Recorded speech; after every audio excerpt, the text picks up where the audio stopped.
Hey guys, how's it going? Shinbob here, and today I'm going to be talking to you guys about a better way to play Pharah, or Pharah. I think I'm going to say Pharah for this video. So let's just jump straight into the best times to use Pharah. She's a great offensive hero, pretty much good on all maps, all game modes, especially on attack. You can use her on defense, she's fine as long as you're playing her properly.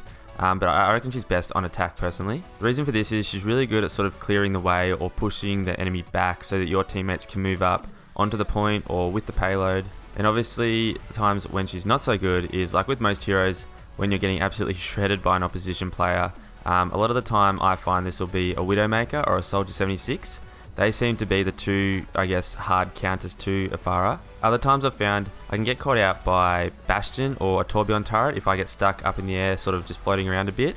They can really catch you off guard and melt you before you can get back to cover if you're not careful. But otherwise, if you're playing smart and using the tactics I'm about to talk about, you should not have a bad time using Pharah on pretty much any map or game mode. But without giving too much away, let's jump straight into the tips. So tip number one is obviously keep your distance. So with Pharah's rockets, they're obviously projectiles, so have a bit of a travel time. But it's not as big a deal with Pharah because you don't really need to be very accurate with them because of the explosive damage they do. And obviously with 200 hit points, Pharah's one of the weaker heroes like most of the damage heroes. So you don't want to get too close to the enemies and attract their attention. So when you attract their attention, then they focus fire you and you die really quickly and it sucks. But if you've got distance on the enemies and then you attract their attention, then they're sort of shooting at you at a distance and your teammates who are close range killers can move up and take them out. So close range distraction, bad. Long range distraction, good. If I'm being honest though, I personally struggle with this one a little bit. I sometimes get a bit overzealous, like I think because I have rockets and I can fly that I'm like indestructible, but I'm not, as you'll see in some of this gameplay. So be patient, keep your distance, and the kills will come. So tip number two kind of plays off this one a bit too, and that is peeking around corners. So another great thing about Pharah's rockets and their travel time and explosive damage is that you don't have to be out in the open for hit registration or anything like that. You can sort of just shoot them and duck behind cover again. This sort of tactic is perfect for taking out those pesky turrets like Tourbillon's turrets and Bastions and stuff. Even Widowmakers that are scoped in constantly that have no idea of what's going on around them, you can take them out quite quickly with a couple of rockets. I find this is also a really good tactic to use when I'm flanking as Pharah. So when you get around behind the enemy or on their side, just peek around a corner or something just to see if the enemy actually know that you're even there. If they don't, you can go in and attack, but if they do, you might want to reposition yourself and wait for them to get distracted by your teammates. I would say peeking is one of the most important things to get good at with Pharah. If you can get really good at this, you can take out a lot of enemy turrets and sort of other characters that would normally give you a bit of trouble, plus you can throw a lot of damage at the enemy. So moving on to tip number three, and that is don't float too high.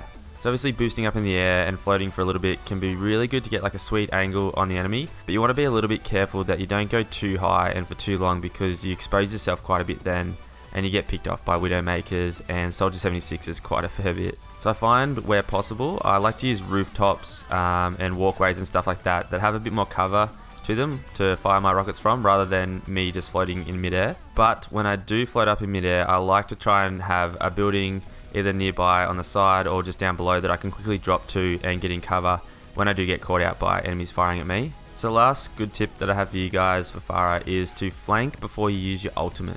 So I often try and do a similar thing with McCree now as well.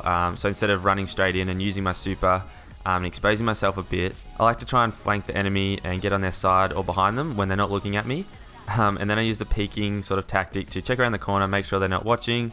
And if they're not, then you just absolutely let rip. So the idea with this is that you'll hopefully kill most of the people before they work out like where the rocket's coming from or anything. And if not, they turn around and say they do kill you, then they're distracted by you.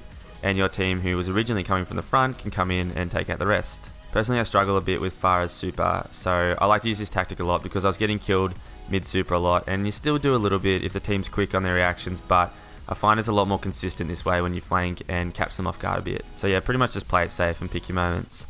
And that's really the overall mantra for Pharah, I guess. Play it safe and pick your moments. She can really put out some awesome damage and be like a real nuisance for the enemy teams, but if you're constantly running back from spawn, then you're no good to your team. So it's just the 4 tips for today, guys, and you might have noticed a lot of them were sort of based around different ways of maneuvering the map as Pharah.